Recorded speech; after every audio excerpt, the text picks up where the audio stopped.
Have you read a story in the Draoithe Saga and come away with a classic case of immersion after effect? Let me guess, there are questions which remain unanswered even as the magic expanded, adding another layer to the dream. The grand desire to turn the page to discover what happened next ended with the last leaf turned. If you're asking where the remedy for the book hangover is, you know the answer: read another story. But you aren't ready for the next tale, not yet. The dust needs to settle before you pick up the next volume. So you have found your way here. You aren't alone. Even the author can't get enough. As you hear this, Ophelia Key writes on. But allow me to offer you a possibility, a reflection on the tale you recently finished, and a way to revisit the story to ease the story blues. Welcome to the Draoithe Saga After Party. Warning, spoiler alerts ahead. Turn back now if you wish to read the story blind. Welcome to the Deep Dive, where we unpack incredible stories and ideas. Today we're plunging into Dream Dark by Ophelia Key. It's this really unique blend of paranormal romance and urban fantasy. Promises a love story that, well, defies death and destiny. That's right, and what we're diving into today is actually just a piece of a much larger puzzle, the Draoithe Saga. This series, it really pulls you into a world where, myths and legends aren't just tales. They're right there walking among us. Okay. So our mission today is to kind of pull out the fascinating threads of this specific story, Dream Dark, explore these really rich, complex characters, and try to understand, what does it actually take to find love when one half of the couple is quite literally the angel of death? Yeah, that's a high bar for romance. It is. It's a journey packed with magic, plenty of mystery, and incredibly high stakes. So, if you're ready to unravel the secrets of this immortal kingdom and, I guess, a love story challenging reality itself, let's unpack this. All right, let's start by setting the scene a bit. The Draoithe Saga as a whole. It's described as this long story of heroic achievement. Chronicling the founding of an immortal kingdom in the Lean Deal. That's their dream world. It's really vibrant, almost tangible. A tangible dream world, okay. Yeah, and it's a kingdom fighting these powerful forces that are constantly trying to unbalance magic. The whole point is restoring magical balance, one couple at a time. An interesting approach, one couple at a time. And what's really fascinating here is how the saga redefines dream. It's not just, what happens when you sleep. It's presented as this magical, realist, almost physical world. Yep. The main time frame seems to be around 2016, and the setting is mostly this eerily familiar but definitely magical Tyler, Texas. But the struggle, it goes way beyond Texas. Other ancient kingdoms are involved, fighting against these unbalancing forces. It's a world where myths, legends, fairy tales, they're just there, part of the everyday strange and wonderful. Okay, so it's this sprawling background, and our specific deep dive, Dream Dark, it's volume 2 of a miniseries called Mystic Dark. Exactly. And the pitch is steamy, hot, wickedly delicious paranormal romance with fated mates. Sounds intense, but it also says it's more than a story, it's an experience. So what kind of experience are we talking about here? Well, this particular story, Dream Dark, it really centers on what the author calls a courtship with death. It is a spin-off, but it picks up a really crucial thread from the main saga. It's about how this lone vampire has to alter an old prophecy, the unlikely king's prophecy. Okay, altering prophecy, building support. Yeah, build support, help balance the magic. But at its core, it's really a story of these two profoundly mismatched, paranormal, fated mates, just trying to bridge this impossible divide between them. Mismatched is probably an understatement if one's the angel of death. Let's meet the other half then. Vicioso Malissimo Lann. Known as Vicious Nightmare Blade. Great name. It is! And his origin story. Wow, it's incredibly harsh. Street tough from Chicago, drug addict parents, abusive foster care, dealing drugs by 16. This isn't just flavor text, right? This beginning must really shape him. Oh, absolutely. That's a crucial point. This brutal start, it isn't just backstory, it's the fire that forged him. It explains his, defiant spirit, but also this really paradoxical yearning he has for a glorious end. A glorious end, despite everything. Yeah. He talks about dancing with death occasionally, seeing visions of her, enticing him into the stillness. He admitted he wanted an end to the misery, sure, but he flat out refused an ugly death. He wanted something grander. And this pursuit, this attraction to death herself, it basically drives everything he does. It shapes his whole destiny. And he calls himself a dream inverter with a powerful gift that scared the immortals in the dream. That's quite a claim for a human. what exactly is a dream inverter in this world? Right, that's a key concept for Vicioso. A dream inverter here, it's not just someone who has vivid dreams. They have this extraordinary, apparently very rare ability to actively manipulate the dream world, even invert its fabric. Think of it like a metaphysical dimension. Raw potential, they call it the stillness. Stillness, okay. And someone like Vicioso can literally shape reality within that stillness, which, is why the immortals are scared. It's real power. Yeah. And it's this unique power that leads to his first really profound connection with Bella. Speaking of Bella Sombra Suena. She's the object of his intense desire, also known as Beautiful Shadow Dream, Set in Muerte, Hela, and the Angel of Death. Big titles. Very big. Her job traditionally is guiding lost souls. Yeah. Through the shadows to the afterlife. She also offers healing, protection, safe passage, the whole package. But she's got her own tragedy going on. She's been trapped in the stillness for centuries. Exactly. Huge tragedy. And the reason? A guy named Lucifer, king of the devils. Mm-hmm. He apparently wove this dark chaos magic spell out of pure grief after his own beloved Ophelia died. Wow. So Bella was basically collateral damage from his grief. Pretty much. Exiled into the stillness, lost her old life, her companions.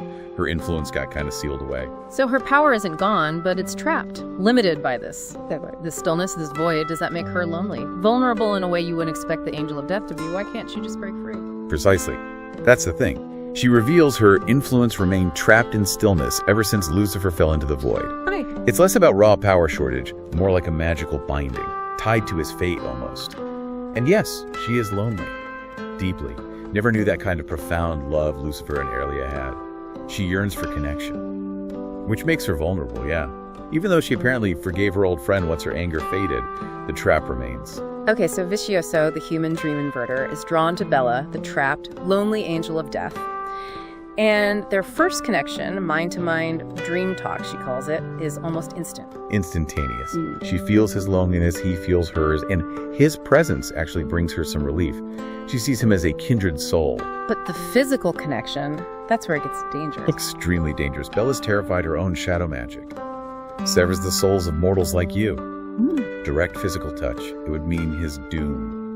She flat out says it's impossible for them to be together. He'd need, immortality and dark magic just to survive being in the stillness with her. Which is a huge problem. And it leads to conflict, right? Because Vicioso is human. He has needs. Exactly. He gets involved with other women. And Bella, she gets incredibly jealous and territorial, even threatens to end the woman he dallied with, though the text says she knew she couldn't actually do it from the stillness. And Vicioso tries to explain it. Yeah, he tells her, I'm a man. You must understand I have needs. I do it for you. How else will I gain that knowledge? He's basically saying he needs experience. He needs to learn magic or something to bridge the gap. His determination is just fierce.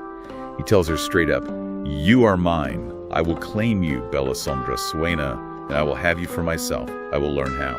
Wow. That's intense willpower. It is. And Bella's torn apart inside.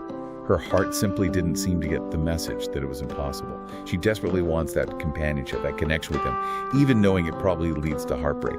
So ultimately, she tries to push him away. For his own good, maybe. She leaves him this message. Live your life. Forget about me. We shall meet once more at the end. Heartbreaking. Trying to protect him, maybe herself too. Yeah. Even as she's saying goodbye, she's breaking her own heart. Okay, so while Vicioso is grappling with this impossible cosmic romance, his regular life takes a turn too. He meets someone important, Leland Shade. Yes, Leland Shade, CEO of Solar Enterprises. This encounter is pivotal. Leland finds Vicioso struggling, young, and offers him a job. First as a courier, then as personal driver. It gives Vic stability, gets him off the streets. And Vic becomes fiercely loyal. He says, one act of kindness saved Vic's life. And Leland, he's not just some businessman, is he? There's more to him. Definitely more. He seems to have this dark, almost sinister magic. He even joked about being a vampire, described as damn near pretty, powerful, but also kind of unglued without a good assistant. Right, and he has this unique relationship with Vic, the forearm clasp. Yeah, that forearm clasp. Yeah. Vic notices Leland only does that with him, nobody else. It signals something deeper, maybe faded between them two. And now Leland has a new assistant, Evelyn Moon. He's clearly interested in her, and he trusts Vic with her safety, telling him to ensure she gets wherever she wants to go safely and comes back to me. What's the significance of her entering the picture now, especially with all the magic swirling around? Well, this brings us right back to Vicioso and his gift. He's not just accepting things, he's actively using the stillness now. He learns to consciously bend the stillness to his will. Uses it like a magical search engine. A magical search engine, that's brilliant. Isn't it? He focuses his gift, asking it questions about Bella, about his own destiny, trying to figure things out. And what does this magical search engine tell him? Something profound and pretty terrifying. It shows him that in every scenario in which he claimed Bella, Vic died. And not only that, but Leland Shade was involved in every single one of those death scenarios. Whoa. Okay. So, claiming his fated love means his death, and his boss savior is somehow involved. That raises a huge, unsettling question for you, the listener. What do you even do with that kind of information when your destiny is tied to your own end? It's chilling, right? But Vicioso, his reaction isn't despair, it's like determination squared. He starts practicing more with the stillness, pulling his blades in and out, copying things mages do. He's not just seeing his fate, he's trying to hone his power to somehow maybe control it. Even calls it preparing to aid in his demise. Taking ownership of it, in a way. Exactly. And he also discovers Evelyn Moon's connection. She's linked to moon magic and ancient scrolls.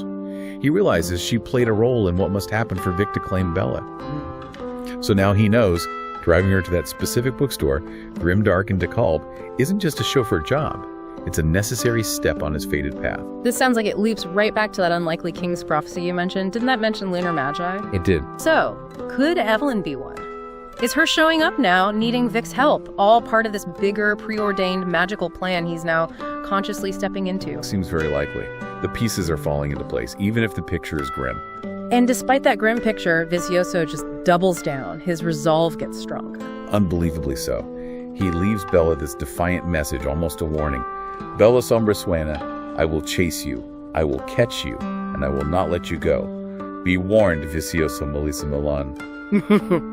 And he tells himself, tells the universe maybe, if I had you, there would be no other. Zero doubt. That's some serious conviction. It is. And Bella, even though she tried to push him away, she's still watching him somehow. She sees his abilities growing. She realizes he's genuinely special, self-taught, using his gift in ways no one anticipated. She knows he could pull things into the stillness from the waking world and then return them, something only really powerful dreamwalkers or mages should be able to do. So she sees his potential, his uniqueness. Yes. And she still feels his loneliness. That connection is still there, mirroring her own. That pull is undeniable, even if she's trying to resist it. So even though Bella kind of gave up hope, Vic is absolutely convinced. He believes meeting her wasn't an accident. He's certain. It wasn't an accident he met Bella in the stillness. He believes the visions, the path shown by the stillness. If the images on the path were true, he had to meet her, was supposed to claim her.